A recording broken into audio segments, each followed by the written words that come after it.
What is up, Pyromaniacs? Pyrostasis here, and today we're going to be doing a spotlight on the first additional hero added to Overwatch, Ana or Ana.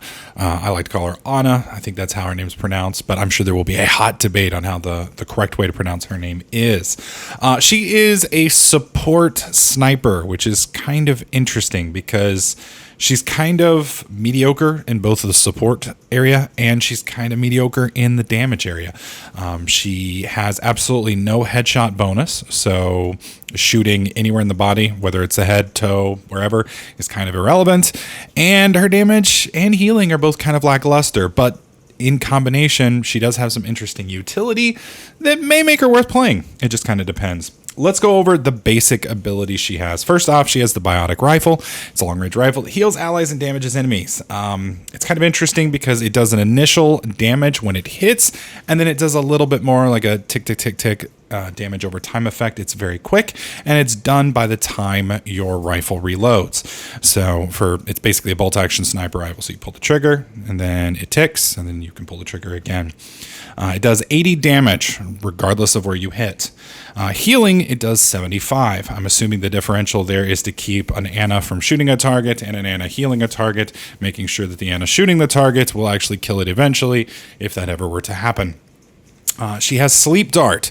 Sleep Dart fires a dart, puts an enemy to sleep. This is kind of interesting, and I'll be showing you guys this here in a minute. Basically, it just knocks the character unconscious for 6 seconds. However, there is a caveat. If that person is hit at any point in time, they will wake up.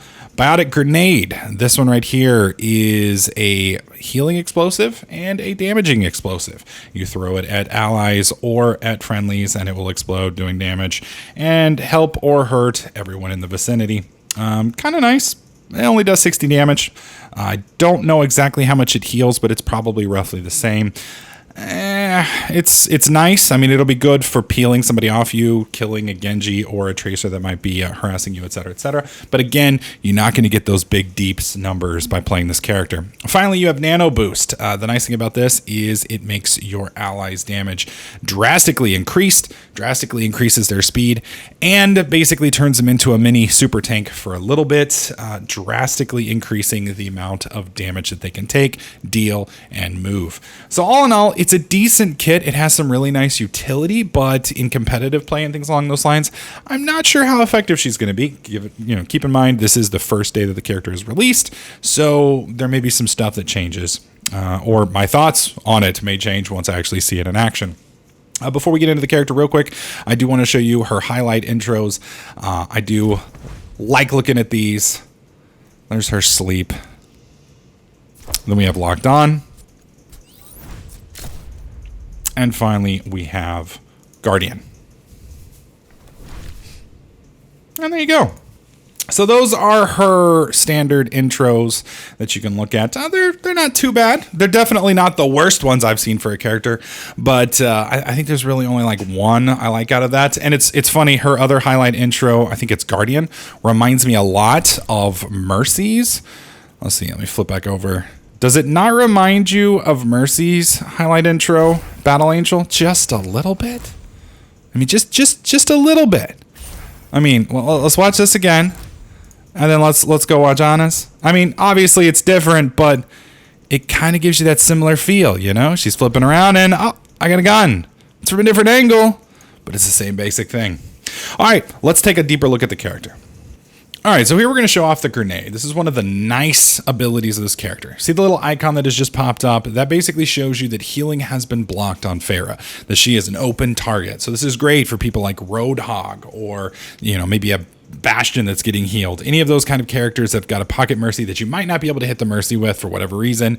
If you use this during that time period, no healing is going to be coming to that character, and you're going to be able to do full damage to them, as will your friends. So keep that in mind. It's going to be very useful for shutting down extraneous heals, especially things like Lucio's, which might be out of line of sight, not convenient, etc., etc. So you can see right here, she's getting healed. We throw that on. She's still low.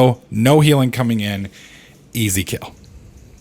All right, let's look at the sleep dart. This is going to knock you out for 6 seconds as long as you aren't touched. That is forever, but in team fight situations, it's going to be very hard for somebody to leave them alone. As soon as you have been hit, you are able to get back up. You're able to start doing damage again and reacting. You can see right here, as soon as I shoot her, she's back in the game. A very quick reacting character, or Pharah, is going to be able to get up almost instantaneously and do their job. All right, so I've shown you guys the grenades. I've shown you guys the sleep ability, which is one of my favorites. However, there is some funkiness regarding the weapon here, which is kind of odd. First off, you're going to notice there is absolutely no difference in the gun. So stop moving. All right. Well, okay. That doesn't mean stand up. It means stop moving. All right. So you can see I'm hitting him right now. And I'm still hitting him right now. Now, the difference between these two, supposedly, is one is a projectile and one is hit scan. However, there doesn't seem to be bullet drop with this. So, as you can see, I can constantly hit him regardless. Now, there's a little difference between the healing and the damage dealing. Silver, can you go stand by Zarya there, please? Now, same thing with DPS. I can, well, I gotta be careful hitting you because I'll do too much damage. But you can see right there I missed with the projectile, that I hit. So, you don't necessarily have to zoom in to be accurate with this character, which means no scoping and running and gunning is gonna be pretty good.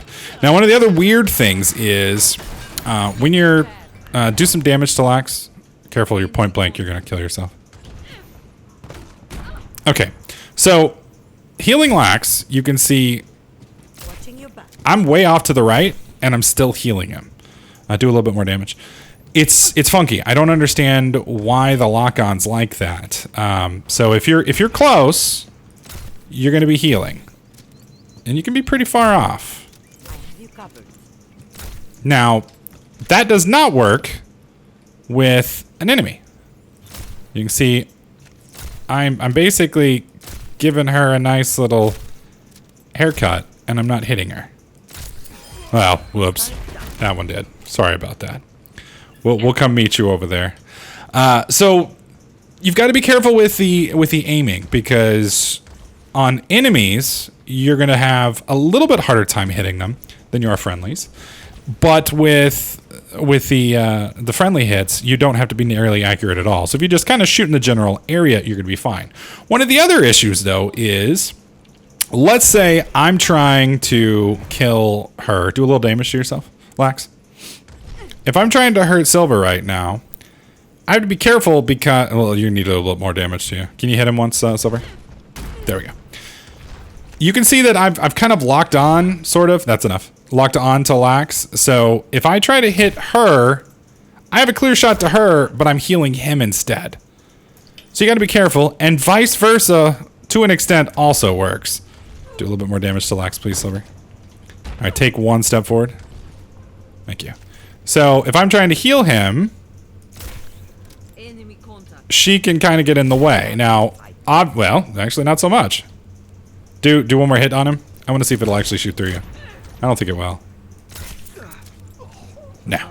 So you have to be dead on for the heals with enemies in between you. And even if you're dead on with an ally between you, you're going to heal allies before you hurt the enemies. So if there's a team fight and everybody's running around and roaming, it can be a real pain in the ass to actually hit the target. Is your ulti up by chance? Yes. Okay. Lax, go ahead and take a couple steps back. Now, Junkrat's ulti, I think, does right around 500 damage. Zarya has 400 hit points, which means base, Junkrat will kill her. Now, the ulti here that we've got, it speeds you up, it makes you do more damage, and it makes you take more damage. Go ahead and fire off your ulti. Don't hit him until he turns blue. Go. Oh, well, shit. All right. So you can see it did about, what, 300 damage to you? 300 even. Yeah. So it reduces about 200 overall damage on a 500 damage. So it's roughly 50% reduction. Now, don't get too many ideas. You're still not going to be able to tank, like a Junkrat ulti with your, like, I don't know, Reaper or Trace or anything along those lines, but it is still very powerful. One of the other nice ultis or ulti combinations is to use Reaper and his ult with Ana and her ult, and you can get some absolutely ridiculous stuff. But I don't know. Still trying to just, kind of get my feel for this character, but I can say that one of my real frustrations with it in the healing side of things is, if you're trying to do DPS and your allies walk in front or vice versa, it's going to be kind of hard in some of those intermingled at range issues. And I think a lot of people are going to be very unhappy with the fact that, even at distance, no scoped, you're still going to be able to hit enemies just fine and obviously help out allies. So in conclusion, I don't know. I think she's a decent character. I like her kit. I think she's got some very strong abilities. I think her ability to cancel ultis, her ability to stop healing, her ability to, shield some allies and turn them into badasses is going to be strong. However, her damage is extremely lackluster. Her support is lackluster. And I just don't, I think the only thing she really brings to the table, especially since she has no movement or escape mechanisms other than her sleep, I think she's going to have a real hard time finding a good long-term niche in competitive play. I may be wrong. I guess we'll find out here in a week or two as people kind of get used to it. We'll see. I'll probably do a second look once. Oh, well, I can't save you from that one, buddy. I can't save you from that one. We'll probably do a second look at her here in a week or two once I've got a feel for how she plays out in competitive play. And I may be completely wrong. We'll see. Silver, she thinks they're going to be overpowered. So we'll have to see. Anyways, I want to thank all of you guys for watching this video. Hopefully you guys liked it. If you did, please slap that like button. Make sure you subscribe. And I'll catch you guys in the next clip.